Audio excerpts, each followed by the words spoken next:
Hey guys, what's up? This is Bharat. You're watching iGyaan, and today Samsung has launched the Galaxy S9 and the S9 Plus in India. We're going to be unboxing the S9 Plus and taking a look at some of its features and the differences between the S9 Plus and the S9.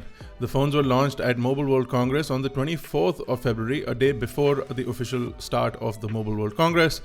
And they did not create too much of attention, but there are several changes on the devices and we'll tell you what all. So let's quickly get started.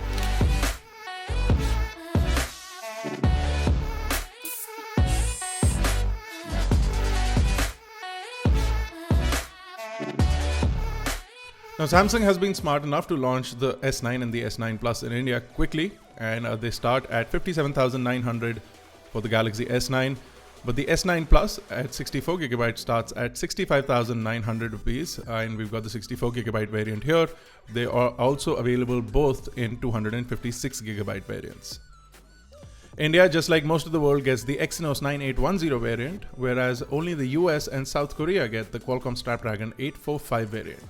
Both the S9 and S9 Plus have been launched in three colors in India, which is the Midnight Black, the Lilac Purple, and the Coral Blue. We do have the Coral Blue over here, but I'm really interested in checking out the Lilac Purple, so I'll have a hands-on with that possibly in the near future. So once we slide open the box cover, you'll see that this does have the Indian SIM card warning. That means that you'll have to use the phone with an Indian SIM card for at least 5 minutes of talk time before you can take it overseas and pop in an international SIM card in it. This is a safety mechanism that Samsung has put into Samsung India-made devices. So that is definitely something you should be aware of if you're planning on buying this phone in India and taking it elsewhere.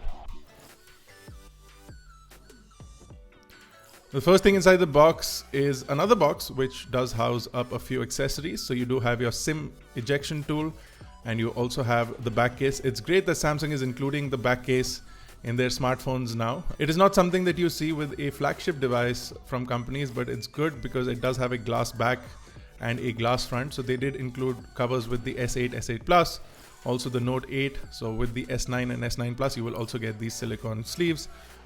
And like I mentioned, you get a SIM ejector tool and a quick start guide, which includes basic documentation.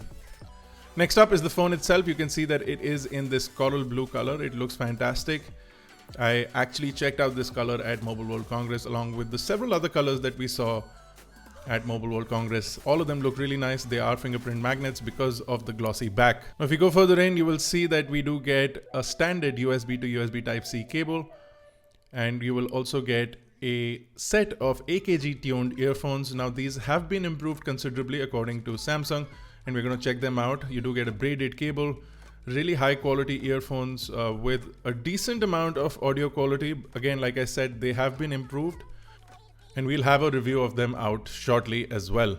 Also inside the box is a USB to USB Type-C adapter. So in case you want to transfer information, attach a SSD or a pen drive to your smartphone, you can do that using this. And then you also have the fast adaptive charger from Samsung, which basically uses Qualcomm's quick charge 2 speeds. Samsung has not improved their quick charging capability, possibly to reduce stress on the CPU or the battery on the smartphone. You also get additional ear tips for your earphones. And that basically concludes everything inside the box. It's time to take a look at the device itself. So once I remove all the plastic packaging, you'll see that over at the top you get the front-facing camera, which is an 8-megapixel camera with an f1.7 aperture. You do get auto HDR and 4K video recording on the front camera. You also get a few sensors, including an iris sensor, which is on the top in this thin little bezel, or the forehead as we like to call it. And just below that is the main display. Now this is their Infinity display with an 18.5:9 aspect ratio, a 6.2-inch Super AMOLED display on the Samsung Galaxy S9 Plus, whereas a 5.8-inch Super AMOLED display on the Samsung Galaxy S9. Resolution for both the devices remains the same at 2960 by 1440 pixels.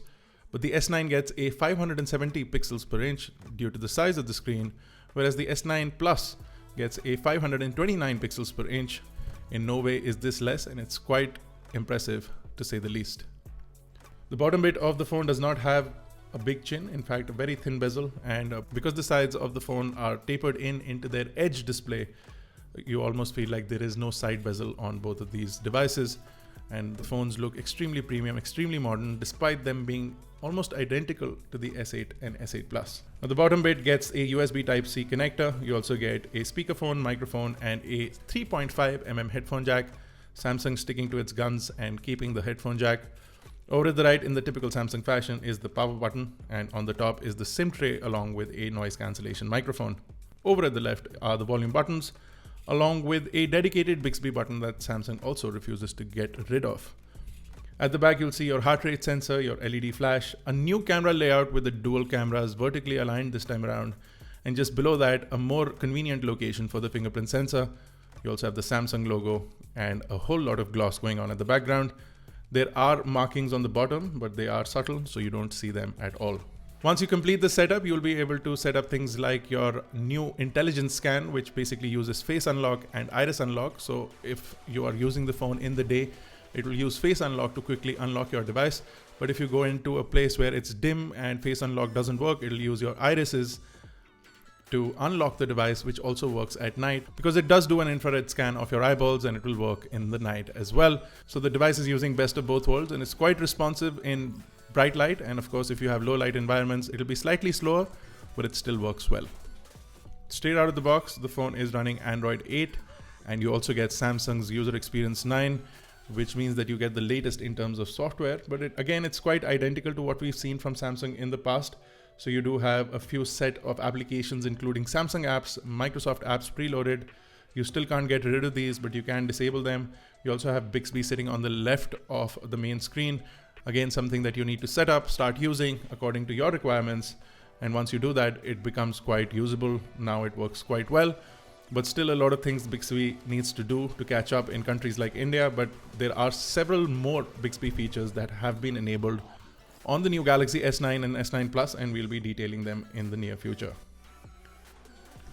Now, the camera remains the most important feature of the S9 and S9 Plus, and with the dual cameras on the S9 Plus, you also get the ability to switch apertures physically. So you get an f1.5 or a 2.4 aperture. You can get into the Pro mode and adjust this manually, or the phone will do it on the fly in the auto mode. You can physically see the blades of the aperture moving on the camera, and it looks mighty impressive. As far as the camera setup is concerned, you do get dual 12 megapixel cameras. The wide angle camera is an f1.5 aperture equipped camera, whereas the telephoto camera, which is the second camera, is a f2.4 aperture equipped camera.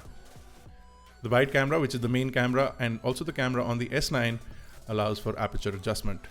Finally, the Samsung Galaxy S9 and S9 Plus get 4K video at 60 frames per second, making this the second device to enable this after the iPhone, and at present the only Android phone to do that. Both the S9 and S9 Plus also do super slow-mo at 720p at 960 frames per second, or you can get 1080p video at 240 frames per second. They made a big deal about this, but we have seen this in the past on Sony devices. So there's nothing exceptional going on over here, but they have included this in the camera. Another feature that seems to be a spin-off of the iPhone's Animoji is the AR emoji. Again, we tested this out at Mobile World Congress. It's quite easy. You take a picture of yourself and it converts it into an emoji. Then you can play around with the way the emoji looks, play around with the color, the skin tone, etc. You can then animate it on the fly using your own facial expressions, or save these as animated GIF stickers, and then you can share these GIFs over any platform that does support it. So basically you can create your own emojis and send them over WhatsApp, etc.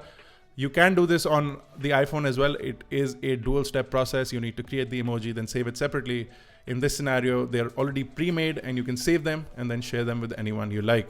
The Samsung Galaxy S9 and S9 Plus come in either a 64GB or a 256GB option. The S9 gets 4GB of RAM, whereas the S9 Plus gets 6GB of RAM. Both of them will support 400GB micro SD card expansion, and Samsung is planning on making these cards available in several markets. For the Exynos variant that has been launched in India, the 9810 Exynos chipset, you get a quad-core 2.9 GHz setup, along with a 1.9 GHz quad-core setup, all in all an octa-core setup, along with the Mali G72 MP18 GPU. This in itself is quite impressive. It's a very impressive and stable chip from Samsung, and we've seen reports that it will perform really well. Of course, we'll be doing all sorts of tests with the Samsung Galaxy S9 and S9 Plus. If you haven't already, go check out our hands-on at launch at Mobile World Congress. I'll leave a link to that in the description below as well. Stay tuned for our review, which should be out in a couple of days. We've been playing around with this phone for quite a while now, and we should be out with a review in a few days. That's it for this video. If you have any questions or queries, drop them in the comment section below. If you like this video, don't forget to smash that like button, hit that subscribe button if you're not already a part of Team iGyaan. This has been Bharat Nagpal. Thank you guys for watching. I will see you in the next one.